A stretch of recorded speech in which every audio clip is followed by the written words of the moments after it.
Estamos en la segunda mesa. Yo les decía a mis compañeros que si la primera mesa había sido interesante, esta segunda tiene que ser lo más, con respeto a Chema y a Luis, pues porque la capacidad de atención va reduciendo, ¿no?, a medida que va avanzando, y como esto es muy interesante y una le pone mucha pasión a todo, a mí no me cansa nada, pero entiendo que a ustedes les pueda llegar a agotar. Así que vamos a hacerlo divertido, ¿os parece? Vamos a por ello. Venga, el título de la mesa redonda es Perspectivas y desafíos de la digitalización en educación, inteligencia artificial, salud digital y seguridad, programación y robótica. Casi nada. Vamos a empezar esta mesa, ¿verdad? Sí, casi. ¿Cómo lo levantamos? Casi nada, vale, vamos a por ello. Venga, pues vamos con Nacho Azorín, él es director general de Estrategia Digital de la Consejería de Digitalización de la Comunidad de Madrid. Adelante, Nacho. Bueno, yo he de deciros que ni me voy a Nueva York ni tengo la prosa de Luis Domingo, así que disculpadme por ello de antemano. Bueno, pero seguro que puedes explicarnos cuáles son los principales retos para afrontar la formación de los ciudadanos y evitar esa brecha digital de la que nos hablaba Ángel. Sí, efectivamente. Os voy a dar un poco la definición del libro, ¿vale? O sea, dentro de la Dirección de Estrategia Digital tenemos dos cometidos. Por un lado, estamos presentes en los coles, en la parte de, digamos, tecnología, sistemas y todo lo que es esa transformación educativa a través de la tecnología, y ahí hay dos personas de mi equipo, a Adolfo y Daniel. Y luego, por otra parte, tenemos la de la capacitación del ciudadano, ¿no? Y cerrar esa brecha digital. Y aquí tenemos a los que se están peleando día a día, o sea, que es la solución, básicamente, PJ, Bárbara y Óscar, que lo que nos cuesta es llegar al ciudadano. Y a mí me pasa, yo cuando antes había un tiempo en el que tenía que estar buscando trabajo, sobre todo al principio, y cuando veía las ofertas, digo, esto me falta, pues me voy a formar, ¿no? Entonces llegas justo y te intentas formar, pero cuando ya es tarde, porque ya la oferta esa ya vas a pasarte de la ventana, ¿no? Entonces el problema que estamos encontrando es cómo llegar al ciudadano y luego estimularle para que entienda la necesidad y sobre todo mantenerle también en el camino. Y eso es algo que dentro de las plataformas de capacitación que el equipo ha montado, tienen la figura de ese mentor digital, ese coach, por así decirlo, que te va dando seguimiento como te haría un Duolingo, ¿sabes? Que te va dando toques diciendo, venga, espabila, o porque esto no está funcionando, ¿no? Ese tipo de cosas. O la pronunciación no es correcta, repítemelo hasta la saciedad. Bueno, sí, en esto no funciona. No, pero poca broma, sí. que Duolingo es Sí. otra plataforma que se puede... Yo he aprendido italiano con Duolingo. Me parece... No, porque el italiano era fácil, no porque yo sea lista, ¿eh? No. Pero... Ahí. Sigamos, vamos a presentar al siguiente ponente. Él es José Teodoro López Arnaldos, es subdirector general de Planificación Educativa e Innovación de la Consejería de Educación, Formación Profesional y Empleo de la región de Murcia. Casi me ahogo, ¿eh? Buenos días. Bueno, pues... trabajo. Mira, cuéntanos un poco cuál es la estrategia en la región de Murcia, precisamente para integrar el proyecto Código Escuela 4.0 en las aulas y ayudar a los docentes a no perder este hilo tecnológico, por favor. Sí, bueno, pues hemos estado escuchando esta mañana cómo tenemos una preocupación considerable con el hecho de que la competencia digital llegue a todos los sitios y me ha llamado mucho la atención pues todo lo que se ha hablado con respecto a que el profesorado ha tenido que aprender esa competencia digital para poder luego posteriormente llevarla a los alumnos, pero este caso del 4.0 es una cosa un poquitín más especial. Estamos hablando de implementar o implantar un pensamiento computacional en los alumnos, que lo van a necesitar a lo largo de toda la vida, pero no es tan claro que el profesorado lo necesite inicialmente para su trabajo. Quiero decir, inicialmente todos nuestros profesores sí han tenido que meterse en la tecnología porque la necesitaban en el trabajo y por lo tanto toda la formación y demás la han recibido de una manera bastante amable y considerable, es decir, la necesitaban, pero ahora tenemos que hacer una estrategia para que ellos sean capaces de transmitir eso a los alumnos sin tener esa necesidad tan prioritaria de tener la competencia computacional ellos mismos. Y eso pues nos va a generar pues una serie de problemas y necesitamos quitarles ese miedo y evitar que todos esos dispositivos que nosotros vamos a meter allí se conviertan en los segundos pisapapeles que tengamos dentro de las aulas. Claro, porque al final el miedo sí es cierto que paraliza, ¿no? Pero el respeto te permite seguir avanzando, ¿no? Sería una propuesta para los profesores, respeto a la máquina, pero nunca miedo, ¿no?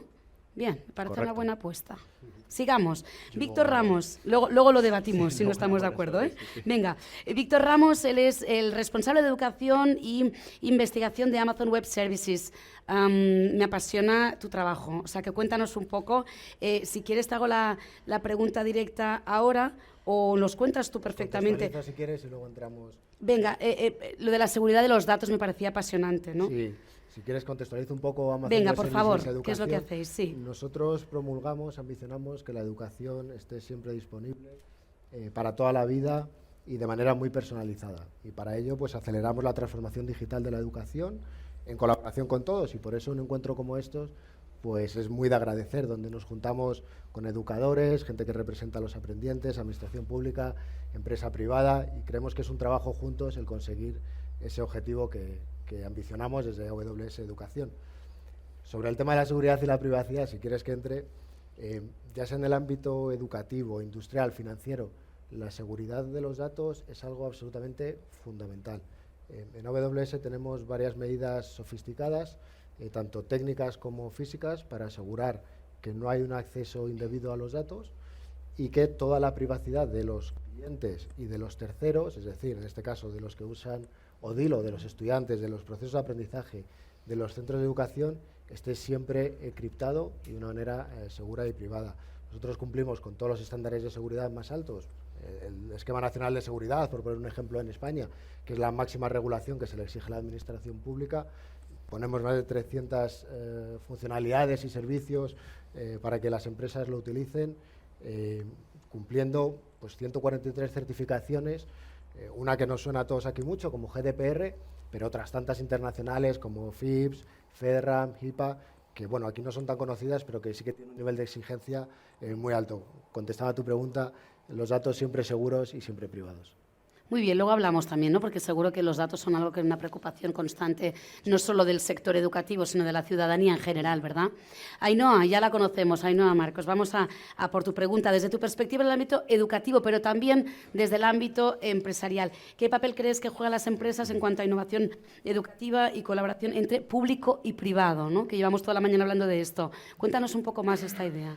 Bueno, pues yo creo que este evento que estamos organizando hoy aquí precisamente es un ejemplo, ¿no?, de esa colaboración público-privada, incluso privada-privada, entre empresas que colaboramos, que nos apoyamos, como decía Víctor, pues toda la solución de Odilo está en la nube de AWS y de hecho pues eso nos permite garantizar toda esa seguridad de los datos, el Esquema Nacional de Seguridad a nivel alto, las ISOs que nos permiten tener.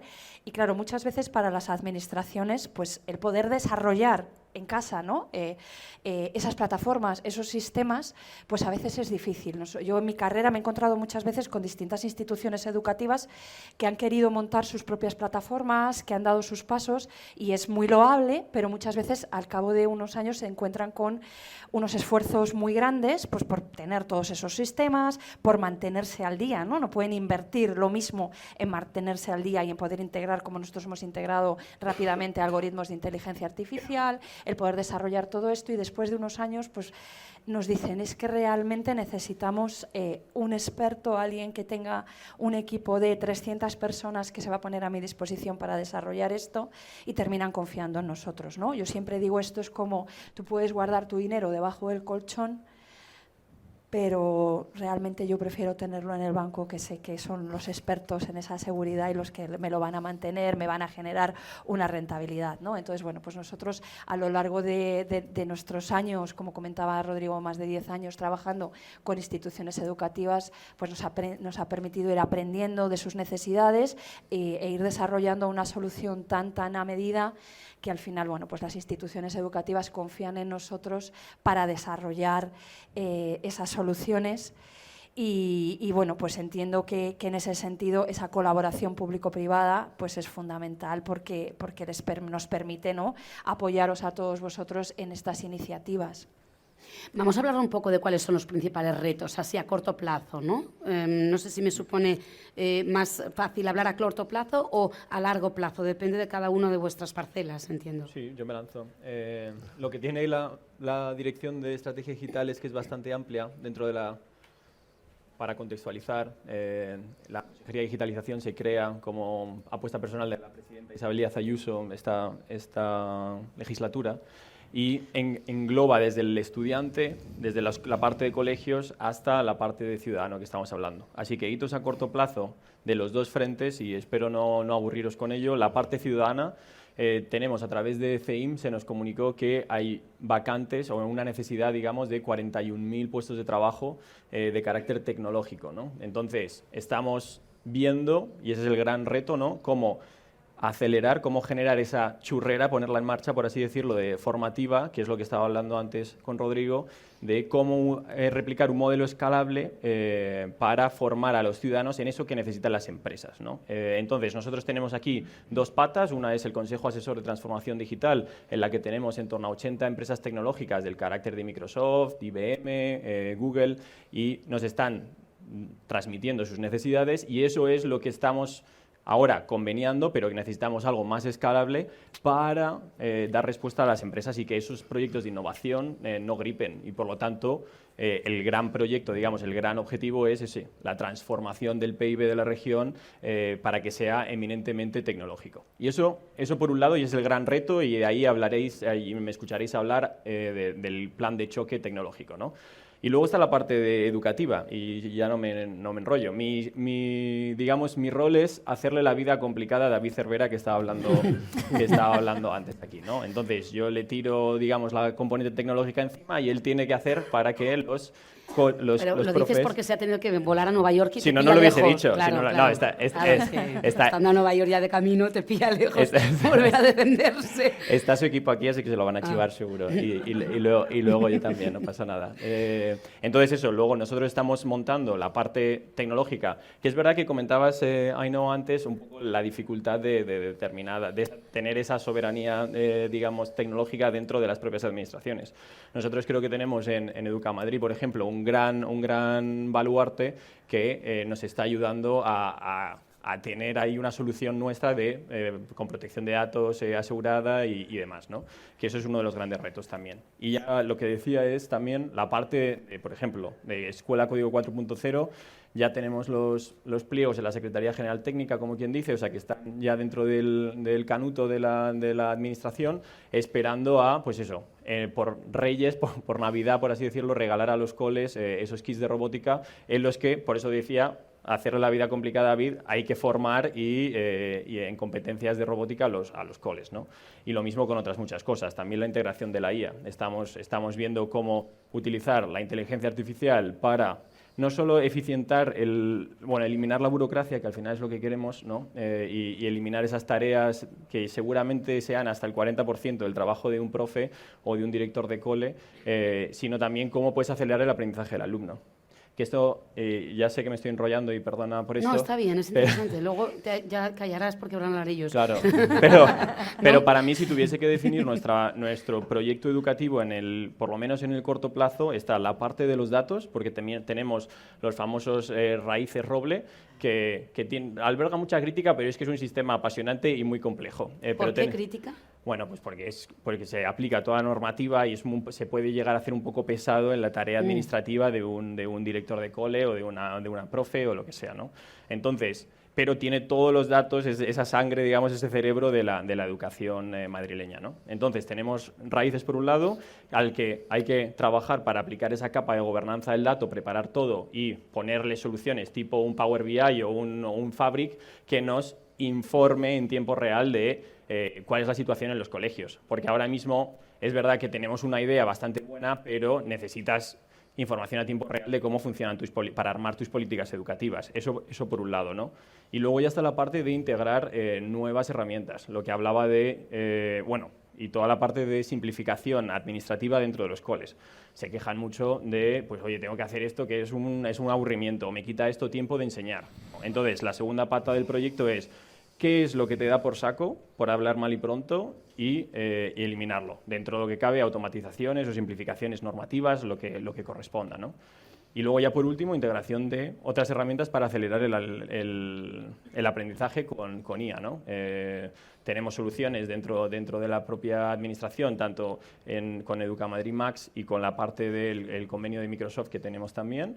Pero claro, aquí viene la parte del profe, Por ejemplo, yo tengo una hermana que se llama Carlota, que ella utiliza ChatGPT para un montón de cosas y dice, cuando me lo intentan explicar en clase, pues el profe queda en evidencia y entonces eso hace que automáticamente pierdas ligeramente Uy, qué peligro tiene Carlota. el respeto, ¿no? Claro. Entonces esa es la parte... Pero utilizará el de pago al menos el ChatGPT 5, porque como se vaya al 3.5, comete muchos errores todavía. El 4. O sea, que avisa a tu sí. hermana de que Chat no tiene razón versus el profesor que sabe. Efectivamente, pero bueno, tú sabes que como estudiante tú tienes que buscar las cosquillas Sí, al profe, eso es ¿no? verdad.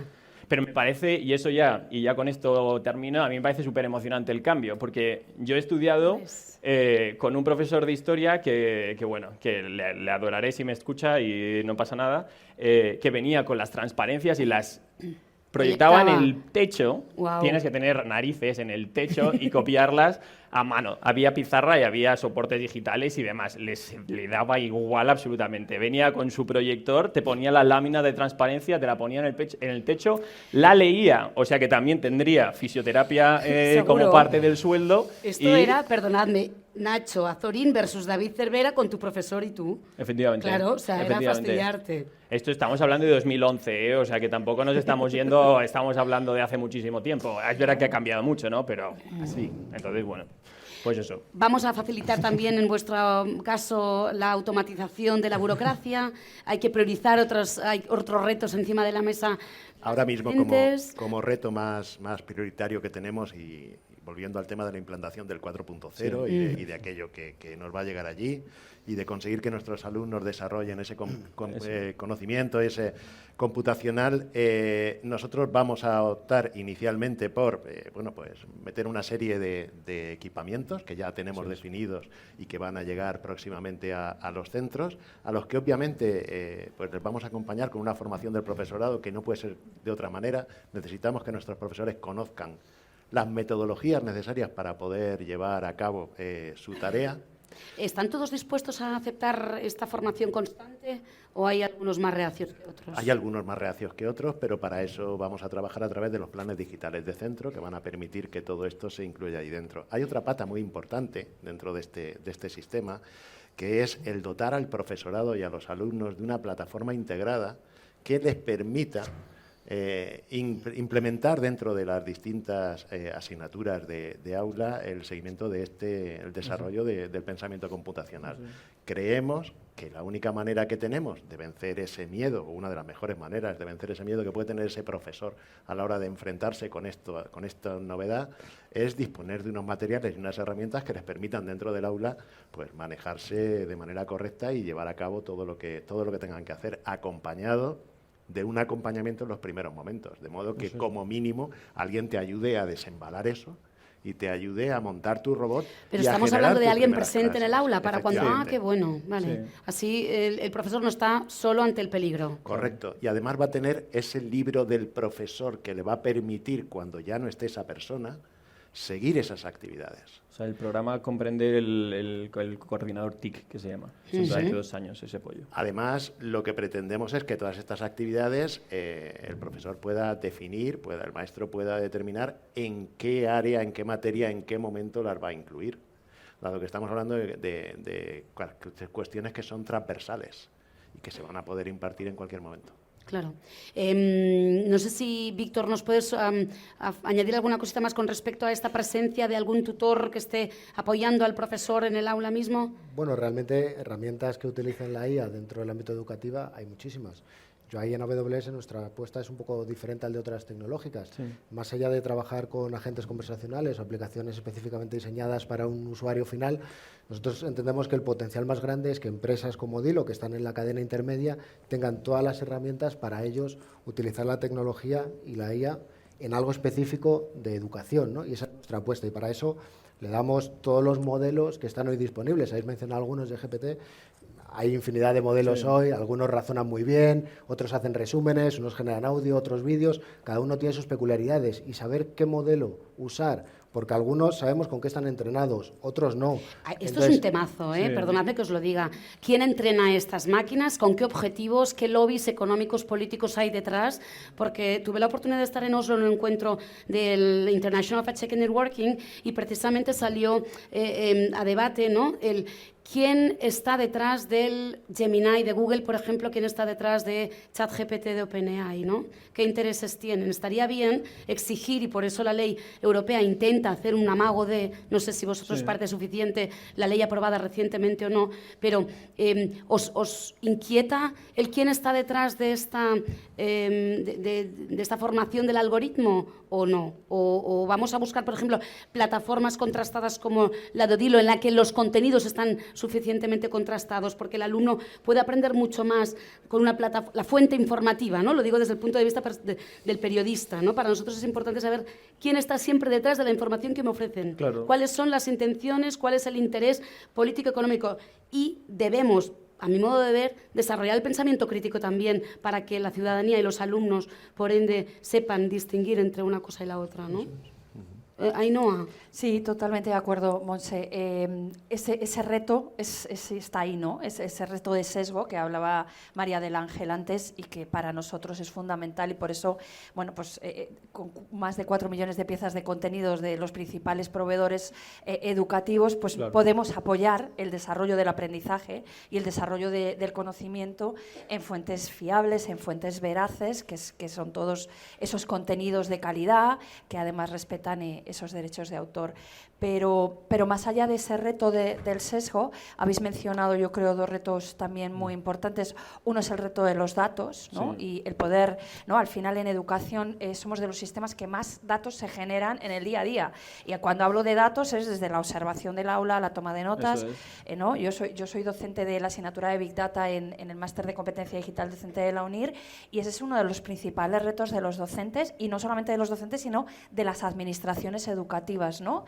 Cómo todos esos datos están dispersos y no somos capaces de analizarlos de una forma única o de una forma conjunta, y desde Odilo pues también en los paneles de datos que ofrecemos de todo el proceso de aprendizaje, de las horas de aprendizaje, del uso de la tecnología, pues yo creo que es fundamental, ¿no? Porque te da una visión de conjunto y realmente el potencial de esa toma de decisiones basadas en esos datos, yo creo que es una clave fundamental. ¿No? Claro. Dinos, Nacho. No, que para mí eso es un proyectazo lo que estás comentando. Nosotros, por ejemplo, por ir a ejemplo concreto, si Raíces y un Educamadrid se hablan y comparten esa información, yo levanto todos esos datos, le aplico la capa de gobernabilidad, ahí ya puedo empezar a ver, oye, a predecir, retención escolar, que antes era fracaso escolar, pues a predecir potencial fracaso escolar, a montar itinerarios personalizados, a montar esas unidades de soporte, pero claro, todo viene a partir de estos datos. Yo ahora mismo tengo un pilón de oro, por así decirlo, pero que te tienes que meter, ver qué te falta, si está bien etiquetado, si está bien gobernado, y luego eso es un filón a explotar, o sea que... Sí, al hilo de lo que estás comentando, efectivamente, no solo es un filón a explotar, sino un filón que se debe explotar, sobre todo desde el punto de vista de la calidad y la evaluación. Claro. Aquí estamos hablando de innovaciones, estamos hablando de un montón de cosas que estamos metiendo dentro de los centros, pero una de las patas que estamos empezando a desarrollar y que tenemos que seguir desarrollando es la evaluación de todo esto. Es decir, todo esto está muy bien, pero ¿nos está sirviendo? ¿Realmente algo de lo que hacemos está aportando valor? Como la respuesta a esta pregunta sea no, qué fracaso, ¿no? Pues algunas de las cuestiones que hacemos sí aportan valor y otras no. Pero es necesario equivocarse manejar para esos reaprender, datos, efectivamente, para poder determinar qué es lo que aporta valor y no. Él hablaba antes de los pisapapeles, perdona que lance, pero hablaba de pisapapeles. Es que hay cosas que se pueden lanzar a los coles que a lo mejor no necesitan necesariamente, o no sabes si lo necesitan, porque no estás haciendo esa trazabilidad del... O como administración educativa hemos fallado a la hora de introducirlo, lo hemos dejado allí y hemos creado unas expectativas y el profesor pues no ha sido capaz, porque no le hemos dado las herramientas adecuadas para que lo maneje. Sí. Adelante, Víctor. Uno de los puntos que creo que comentaba la directora general del Ministerio hoy de por qué hacer todo esto en la educación es por el impacto que va a tener luego en la empresa, ¿no? Y quería comentar un informe que publicamos hace poco con una independiente, con Strand Partners, que solo el 18% de las empresas hoy decían no tener una dificultad a la hora de incorporar talento digital para su ritmo de crecimiento y sus organizaciones. Me parece que ese es un punto que debemos abordar y y trabajar. Y desde el punto de vista del empleado también tiene muchísimo impacto. Hay otro informe de Access Partners que dice que aquellos que tienen habilidades digitales y de IA van a ser un 45% más productivos y se les espera que tengan un 33% más de salario. Tiene un impacto muy fuerte en cómo nuestros estudiantes van a acceder luego al mercado laboral, ¿no? Y yo creo que en eso deberíamos incidir muchísimo. Es decir, que al final no es que la IA nos quite el trabajo, que es otro miedo generalizado, sino el que domine más la IA quizá es quien tenga más acceso al mundo laboral del futuro, ¿no? Así que a los alumnos hay que formarles también a usar bien esas herramientas que tenemos a disposición. Lo que estamos diciendo, al final vas a ser más productivo, vas a tener mayor salario, ¿no? Y hay plataformas como la de Odilo, que tiene esta capilaridad para trabajar las habilidades digitales, me parece fundamental. Habilidades digitales que muchas veces vinculamos solo a lo técnico, a la programación, pero que también tiene que ver con habilidades interpersonales, soft skills, pensamiento crítico, creatividad. Por poner un dato, de las empresas que preguntábamos en España, les dábamos a elegir 3 habilidades que para ellos eran los que más impacto tendrían a la hora de incorporar tecnología en sus organizaciones. El 52% elegían creatividad y pensamiento crítico y la codificación solo un 50%. O sea que los dos temas yo creo que son muy importantes, ¿no? Un temazo. Y una pregunta mientras toma notas. Porque Voy a dejar de tomar notas. Porque porque es que ha tocado 2 temazos, como dices. Sí. Pero uno es ese reto de... Hablabas del 18%, o sea, el restante, ese 82%, ¿cómo lo puedes atacar a escala? Porque yo ahora tengo una receta, pero quiero saber cómo lo ves tú desde AWS. Nosotros desde AWS hemos lanzado lo que llamamos la Alianza de Talento, Sí. que ahí básicamente con administraciones públicas, con instituciones, con plataformas educativas, hacemos un ecosistema para conectar que el talento que se va formando sea en las habilidades que nos piden las empresas y que luego tengan acceso al mercado laboral. Es una iniciativa y muchísimas más. Yo creo que entre todos tenemos que tender estos puentes y aprovechar. Pues, pero por ahí tenemos también otra preocupación, que son los salarios españoles, ¿no? Versus los salarios europeos, ¿no? Claro, ¿tú cómo retienes talento si no puedes pagar ese talento, ¿no? No sé si eso también en este programa de captación de talento hay un input, o sea, un extra pago para retenerlo, porque si entre 2 compañías, Google en Londres te va a pagar el triple que aquí, aunque el coste de vida de allí no tenga en el clima ni sea España, que esto atrae mucho, pero ¿cómo lo retenemos si los sueldos no son comparativos? Es complicado, pero más allá del salario económico, hay otro salario más emocional que yo creo que hay que poner a jugar, ¿no? Entonces, ¿cómo somos capaces de proponer un itinerario dentro de tu trayectoria profesional? Tiene muchísimo impacto. La ventaja del enfoque que nosotros planteamos es que al final son las empresas los que nos están diciendo qué quieren y eso es lo que van a saber retribuir de manera acordada, ¿no? Entonces, es darles a ellos el rol de pedir lo que necesitan y el resto trabajar juntos para moldarnos, ¿no? Oye, ¿y estamos de acuerdo que una profesión del futuro de la que no se habla, al menos a mí, o yo he leído casi nada sobre eso, es el promptero? El que haga los prompts correctamente para que la máquina no... Yo le he llamado promptero, no sé cómo se llama, al que haga los prompts, pero ¿puede ser una profesión de futuro? Totalmente, pero aquí lo ha mencionado él antes, porque estamos hablando de las profesiones técnicas versus más la parte de humanidades. Yo creo que lo bonito que nos trae la inteligencia artificial y toda la tecnología es que los techies que programamos pues lo tenemos que hacer fácil para que el resto de gente lo explote, ¿no? Es decir, que estamos viendo un filón en la evolución tecnológica del stack, pero eso lo que va a acarrear es un crecimiento absoluto pues, en todas las partes de más artísticas, más de filosofía, más de humanidades, que pueden hacer uso de esa tecnología, que tiene que ser una commodity. Al final, la IA que ahora está súper guay y demás, pero no hace otra cosa que... Sé que odio esta palabra de democratizar la tecnología, pero bueno, democratizar la tecnología para que toda la gente que no es techie lo pueda utilizar. Claro, hablemos de la... Dime, ahí no. No, y en ese sentido, y volviendo a lo que decía antes José, realmente el programa Escuela 4.0 precisamente busca esa transversalidad, ¿no? Pero qué importante es que apoyemos esa dotación de robots con esa formación del docente. Claro. Yo antes de estar en Odilo y antes de dar... yo era profesora de Historia del Arte. Entonces, si a mí como profesora de Historia del Arte de repente me llegas con un robot y me dices, ahora tienes que, de forma transversal, enseñar programación o robótica a tu alumnado, ¿cómo lo hago, no? Entonces, qué importante es que junto a todo ese cambio, a todo ese desarrollo, que el que podamos democratizar la programación o el pensamiento computacional para que cualquiera pueda desarrollar esos lenguajes de programación, pero ayudando al docente mediante un acompañamiento, un seguimiento, una motivación también del docente y del alumnado en esa motivación y en esa formación.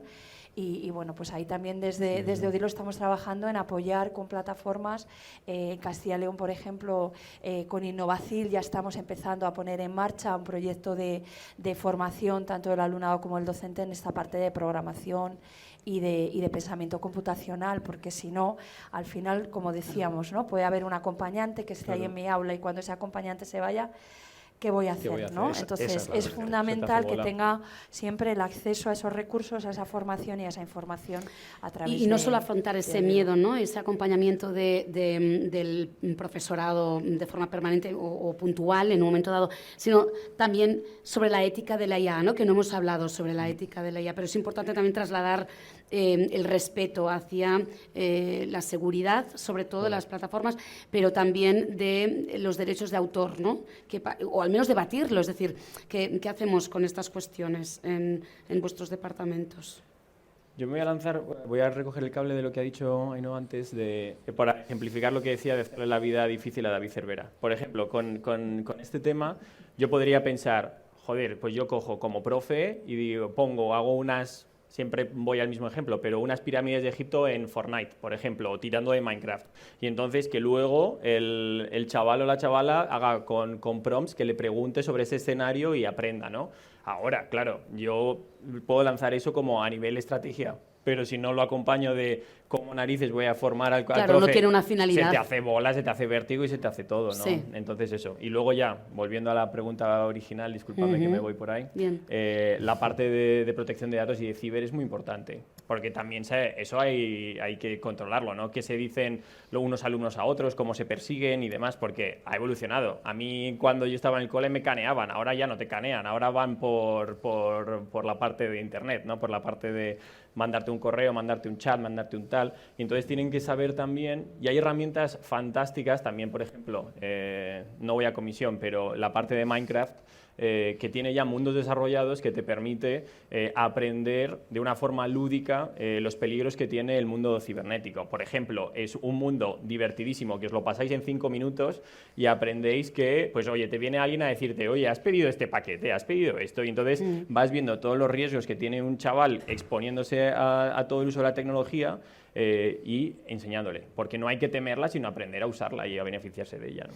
El 95% de los estudiantes de ingeniería en la UPC, la Politécnica de Cataluña, han pasado por Minecraft y estos sistemas. Es decir, que alguna cosa buena tendrá la tecnología también para empezar a desarrollar el cerebro de bien pequeños, ¿no? En aspectos de tecnología. Es preocupante este 18% de las empresas, Víctor, que nos decías, que necesitan mano de obra, pero que no la encuentran, ¿no? ¿Dónde la buscan si no la encuentran aquí? ¿O se esperan a que haya una formación?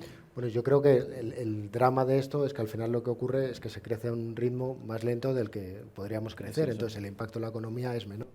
Salió un informe hace poco que podríamos tener un impacto de 282.000 millones de euros en los próximos 5 años si implementáramos bien la IA. Si no tenemos el talento, no lo vamos a implementar, no vamos a generar esa riqueza, ¿no? Yo creo que el drama es que muchos se pierden, entonces no es dónde buscarlo, sino que no vamos a tener opción a ello, ¿no?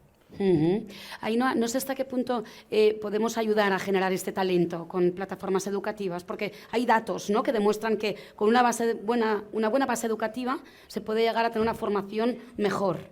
Sí, no, totalmente, pero ya no solamente con esa buena base educativa, es decir, no tenemos que pensar solamente en el futuro o en las futuras generaciones, sino que también podemos formar a los empleados de las empresas, y lo estamos haciendo con una formación, ¿no? Al final nosotros lo que buscamos es llegar a todas las personas y a todas las maneras de aprender, ¿no? Entonces habrá gente que aprende a través de un curso que es muy lineal, y luego hay personas pues que aprenden con un podcast, leyendo o escuchando un libro en el gimnasio. Es decir, podemos aprender en cualquier momento, en cualquier lugar. Tenemos que romper un poco esa barrera del aprendizaje lineal a través de un curso, y bueno, pues el poder ofrecer nosotros al final abarcamos todo el ámbito de las personas, ¿no? Desde la educación a la formación ciudadana, formación de empleados, porque podemos cubrir todo el ámbito del aprendizaje, porque el aprendizaje ya no solamente pasa cuando somos pequeños, el aprendizaje ya no solamente pasa en la escuela. Entonces, esas distintas formas de aprender en cualquier sitio, en cualquier lugar, a cualquier edad y sobre cualquier ámbito, es lo que nosotros queremos hacer llegar, y esa es nuestra misión realmente. Genial. Víctor. Uno de los puntos que yo escucho a la gente que sabe de educación decir mucho es que si somos capaces de personalizar la educación va a ser mucho más efectiva. Y una de las maneras que hace Odilo, que me parece brillante, de cómo utilizar los datos, es precisamente eso que dice Ainhoa, ¿no? Cómo personalizamos todas las rutas de aprendizaje en función de un centro, de un contexto o de lo que va haciendo un propio individuo. Me parece espectacular el sistema de recomendaciones que tiene. Sí, claro. En el fondo es parte de lo que estábamos hablando. Al docente lo que hay que es darle herramientas para que pueda elegir las rutas que quiere utilizar dentro de su aula en cada momento y que pueda personalizarlo para cada uno de los alumnos que tenga. Claro, porque ese era el motivo de Odilo, ¿no? Cuando empezaste a preguntarte, ¿todos aprendemos de la misma manera? La respuesta es no, porque todo el mundo tiene una personalidad distinta y unas inquietudes distintas. Rodrigo.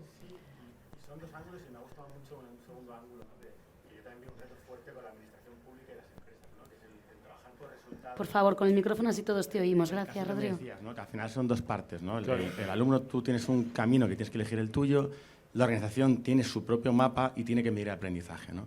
Y un reto global que vemos mucho, y que sé que es difícil, las administraciones, ¿no? Es un cambio de chip de contratamos herramientas. Las administraciones contrato una plataforma, el contenido es un tal, me gasto la inversión, porque sé que es difícil, y luego voy a ver qué pasa. Y muchas veces funciona y otras veces no, ¿no? Entonces, lo que vemos mucho como tendencia, que también viene un poco de la visión de resultados, es un cambio de decir, yo como administración tengo que conseguir un 30% de alumnos hacen autoformación, un compresor lectora, 40.000 personas formadas, ¿no? Eso es. Y un poco el modelo es juntar y decir, bueno, vamos a trabajar sobre ese resultado, ¿no? Y el trabajo es medir lo que hay, poner lo que tienes que conseguir, que es una realidad, plataforma única, datos, y luego esa visión de los datos, de saber que donde vas a empezar no es donde vas a acabar, ¿no? Nosotros aprendemos en cada mundo, por eso tenemos tantos casos de Ainhoa. Han aprendido gente de retail, de tienda, que hicimos, aprenden con libros y pasan a un curso. ¿Cómo consigo que esa persona llegue a aprender? Hacemos campañas de marketing para ver a cada persona la certificación le interesa. A un profesor joven, los créditos. A uno mayor, que se lo hagas fácil. Al de tecnología, una herramienta rápida, ¿no? Entonces, el cambio de visión un poco es un proyecto común, pues, hablamos de colaboraciones y esto, vamos a intentar sacar 40% aquí, 50%. Estas son las herramientas, arrancamos y los datos. Y ese es el aprendizaje de ver y medir cada mes y decir, uy, ha ido fenomenal los profesores esto, lo repito. Ha ido mal, lo quito, ¿no? Y ese es el aprendizaje tanto de ellos como de los profesores, que es lo que nos piden. Al final, por ejemplo, nosotros tenemos una visión agnóstica de la educación, ¿no? Realidad aumentada, Minecraft, todo es fenomenal. ¿Qué hacemos nosotros? Los datos y la visión para que el profesor sepa que esto le va fenomenal por trabajando en una metodología activa de este tipo, esto por proyectos, pero al profesor darle la herramienta para también que sepa dónde ha llegado cada uno del alumno, ¿no? Y eso creo que es un poco el reto que es complicado porque hay tendencias entre administración y compañías, pero que a nosotros particularmente creemos que va muy por ahí, ¿no? Porque al final lo importante es el impacto.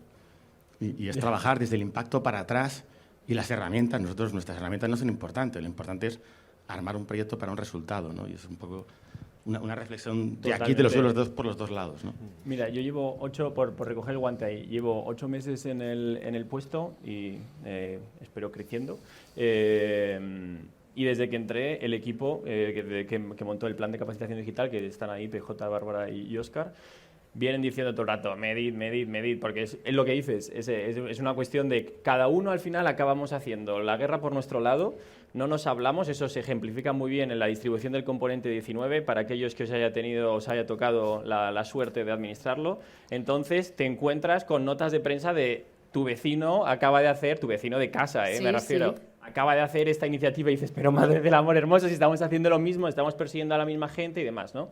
Entonces, eso falta no medimos. Y entonces, después de 8 meses que les ha costado y ha ido calando poco a poco, y ya soy más partidario de eso, se ha montado el Observatorio de Capacitación Digital dentro de la Comunidad de Madrid para efectivamente tener una mesa en la que decir, vale, ¿cuáles son los indicadores? Y luego, sobre todo también, ser conscientes de qué hay, porque muchas veces, quizá por ego, decimos queremos ser los mejores en ciber, los mejores en IA, los mejores en cuántica, los mejores en tal, y no tienes ese talento. A lo mejor te tienes que enfocar en un tier 2 de talento y ser el proveedor de servicios de Europa y ser el líder absoluto, y saber en qué te centras, ¿no? Entonces yo creo que esa cuestión de métrica y medir y ver qué funciona y qué no, porque obviamente no todo lo que hacemos funciona, pues... Bueno, le apuntaba un poco José, ¿no? Teodoro también, eso de que nos equivocamos y corregimos. Eso es fantástico, es ¿no? muy necesario admitir el posible implantar error. esa cultura de la evaluación en todo lo que hacemos, porque efectivamente siempre partimos de un supuesto que es que pretendemos que sea lo mejor, pero hay veces que nos equivocamos. Y no Digo yo, pasa cuando nada, uno además, se equivoca ¿no? tiene que medir y decir, señores, lo que hay que hacer es cambiar, modificar esto para que funcione mejor. Quizá lo que sí podríamos bloquear sería la ley de educación general, así como que no lo vayan cambiando a medida que van cambiando los gobiernos. A lo mejor eso nos ayudaría un poco, ¿no?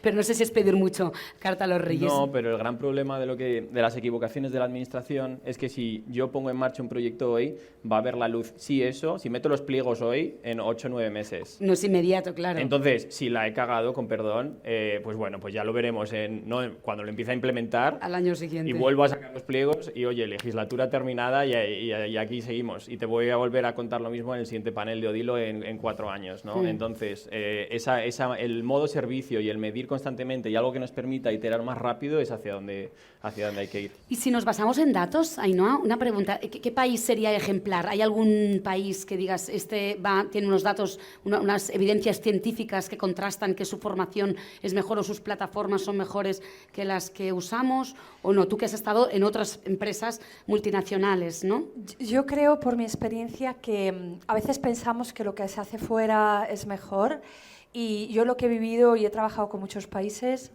es que al final todos nos enfrentamos a los mismos retos y todos tenemos los mismos retos. Es decir, en Canadá, en Estados Unidos, en Uruguay, que hace poco hablábamos con ellos de formación docente, en todos los países con los que desde Odilo trabajamos, al final todos tenemos los mismos retos. Y todos nos enfrentamos a esos mismos retos en cuanto a innovación educativa, y los datos, pues al final no hay unos mejores ni peores.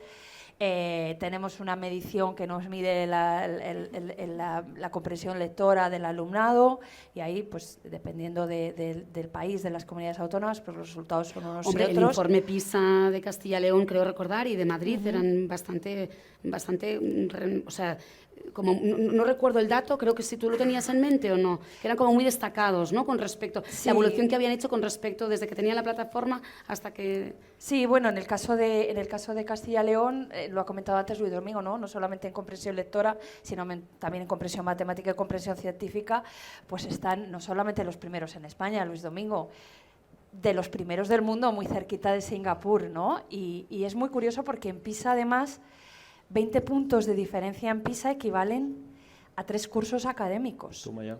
Entonces, Es una barbaridad. esto no sé si nos lo hemos planteado, pero muchas veces lo que estamos viendo es que a lo mejor en España tenemos alumnos en tercero de la ESO, en Castilla y León con un nivel, ¿no?, de comprensión lectora, y en otras comunidades o en otros países esos mismos alumnos con esa misma edad, su nivel equivaldría al de primero de la ESO, ¿no? Entonces, bueno, ahí sí que los datos son muy significativos. Qué bueno. No sé si he respondido a tu pregunta, porque me he ido un poco por Sí, otro porque lado, quería, porque quería evidenciar este dato que yo no lo tenía muy en la cabeza y sabía que tú sí lo tenías. Así Pero que lo de bueno, los 3 al años de los final- cursos me parece espectacular, ¿no? Avanzar 3 cursos, ¿no? Vamos, yo quiero. Yo quiero volver atrás para volver a desaprender y aprender de nuevo con estas plataformas, porque si una cosa tiene es que te motiva muchísimo el aprender, ¿no? Y la motivación, como decía antes Luis, fundamental. y la pasión es fundamental para seguir aprendiendo. Tengo a mis hijos, yo estudiando en Irlanda, pero ya se vuelven, y es que es verdad que el sistema educativo español es excelente y creo que no tiene mucho que envidiar de otros sistemas. Quiero abrir la tanda. Si hay alguna pregunta entre los asistentes, por favor, alguna aportación, alguna duda que queráis preguntarles a nuestros ponentes. Qué vergonzosos sois, ¿eh? Eso es que os Críticas explicáis- también vale, ¿eh? También. Críticas también vale. Perdona, Rodrigo. Venga, dispara. Dispara. Hay un poco lo que comentabas a nivel global, ¿no? Que de casos de éxito, lo que hay son proyectos específicos muy buenos que vemos en un país, ¿no? Hay como un nivel que estamos muy bien, pero luego vemos cosas que dices tú, ojo, qué bien hace este país, ¿no? Claro. Pues, por ejemplo, marcabas un ejemplo del proyecto que estáis haciendo de juntar todos los datos de la escuela, ¿no? Que están distribuidos en una plataforma, esto lo tengo aquí, esto no lo tengo, aquí no tengo trazabilidad, porque se lo descarga, ¿no? Pues, por ejemplo, lo que aprendimos en Uruguay, en un proyecto que trabajamos con ellos, que es centralizar toda la educación para luego montar un BI global, pero sobre todo que se impulse políticas de acción, ¿no?, dentro del país, ¿no? Entonces se veía una cosa, por ejemplo, cuando atacaban el proyecto de lectura, pues decíamos, cruzando métricas con rendimiento general académico, veías cosas como que no todos los buenos estudiantes eran lectores por placer, ¿no? Pero, sin embargo, todos aquellos que han consumido la parte no obligatoria del plan lector están todos en el percentil top 20, ¿no? Entonces, ¿qué hicimos un poco cuando hacemos esto? Y, bueno, en este caso el equipo de María, que la conocéis, oye, pues trabajar con ellos y decir, oye, pues vamos a incentivar no tanto la parte del plan lector, que es relevante, sino lo importante es el hábito, ¿no? Entonces, a partir de ahí, ese año, se trabaja con el equipo, vamos a trabajar el hábito, ¿no? Entonces, se reforzó en las campañas de comunicación de la plataforma, con los ministerios, vamos a trabajar el hábito, porque lo relevante no es que hagan las lecturas obligatorias, sino que después lleguen, ¿no? Y ahí se hizo mucho esfuerzo, porque te afectaba arriba, ¿no? Entonces, ese es, por ejemplo, un ejemplo de gestión de datos, que aprendemos un montón y luego vamos viendo, ¿no? Rodrigo, no sé cómo cortarte porque eres el dueño de todo esto, me están diciendo que tiempo, así que decidme cómo lo hago. Bueno, un placer, la verdad, muchísimas gracias a todos vosotros por estar aquí. Yo, a modo de resumen, os diré algunas de las ideas que han ido saliendo en esta segunda mesa redonda. Hay que eliminar la burocracia, aprovechar la posibilidad de automatización, integrar para acelerar el aprendizaje. También es importante conseguir incrementar el conocimiento computacional, pero no solo del alumnado, sino también dotar al profesor de este conocimiento para vencer miedos. Ainhoa nos comentaba que todos tenemos los mismos miedos y los mismos retos, y el dato que quizá nos debería preocupar es el que nos ha dado Víctor Ramos, del 18% de las empresas que tienen dificultad para incorporar trabajadores con talento, y los que tengan mayor habilidad digital tendrán más oportunidades. Importante trasladadlo fuera, mejores sueldos, que no es moco de pavo, ¿no? Donde vamos a empezar no es donde vamos a acabar, y hay que trabajar el hábito. Hasta aquí hemos llegado. Muchísimas gracias a todos por vuestra asistencia. Y ahora tenemos oportunidad de, si os apetece, vamos a seguir charlando, dejar vuestros retos, vuestras inquietudes aquí, por favor. Serán todas bienvenidas, de verdad os lo digo. Necesitamos vuestro apoyo para seguir mejorando lo que estamos haciendo. Y nada más, yo creo que no me dejo nada en el tintel. Ah, claro, la visita al museo, ¿qué nos espera ahora? Venga, Ainhoa. ¿Qué nos queda? Pues nos ¿Lo queda... cuentas tú o lo cuento Cuéntalo yo? tú. Lo cuento yo. Bueno, pues ahora vamos a hacer un recorrido privado que se llama Innovación dentro del museo. Y no podíamos elegir otro recorrido, ¿no?, que fuera el de innovación, donde vamos a explorar, pues, los distintos retos que vivieron los diferentes artistas a lo largo de la historia del arte para imponer su innovación, en este caso en la historia del arte. Una vez que terminemos la visita, volveremos aquí, no damos todavía por concluida la sesión, donde, bueno, pues, todo el equipo se encargará de reconfigurar la sala para que podamos disfrutar, pues, de ese cóctel, comida, también en la terraza. Tenéis el fotocall, por favor, no dejéis de haceros fotos. Y bueno, también deciros que, y que no suene a fin, porque no es el fin, pero sí que quería mencionarlo. Ha sido un placer contar con la presencia de Monse y de todos vosotros liderando este evento, que, como hemos puesto, es la primera jornada de todas las que vendrán, porque el año que viene esperamos haber cumplido vuestras expectativas del evento. Muchos me decíais, viendo la invitación, esperamos que esto va a ser fantástico. Esperamos que durante el resto de día que nos queda sigamos cumpliendo esas expectativas, y que realmente, bueno, pues nuestro objetivo era que vivierais una experiencia, que no fuera un evento más, que tuvierais la oportunidad, y os animo de verdad a que luego en la comida, pues, que podáis seguir compartiendo, ¿no?, vuestros retos y vuestras inquietudes entre vosotros y con nosotros, para que el año que viene, cuando le deis la última vuelta al calendario que tenéis dentro de esa cajita que os hemos dado, es un calendario que empieza en abril y termina en abril del año que viene, porque nuestro objetivo es que nos volvamos a encontrar aquí el año que viene, en abril de nuevo, para las segundas jornadas. Y no hay nada gratuito, Ainhoa, es que no hacéis nada gratuito. Es un calendario que empieza cuando ellos deciden que empiece y acabe. O sea, no me digáis que no es genial y exquisito, ¿no? Bueno, porque el mes de abril es el mes de la lectura, de la cultura, del arte, de Odilo, de la innovación educativa. Y, por supuesto, dar las gracias a todo el equipo de Odilo, que llevan muchísimos meses preparando esto con muchísimo cariño, del equipo de marketing, el equipo de producto, por supuesto, mi equipo comercial y el equipo de clientes, de contenidos, todo el equipo de Odilo que está detrás de esto, que somos muchos y que ponemos mucho cariño en todo lo que hacemos para vosotros. Pues venga, vamos para allá porque los guías del museo nos están esperando para poneros un pinganillo. Un aplauso para Ainhoa y para todos.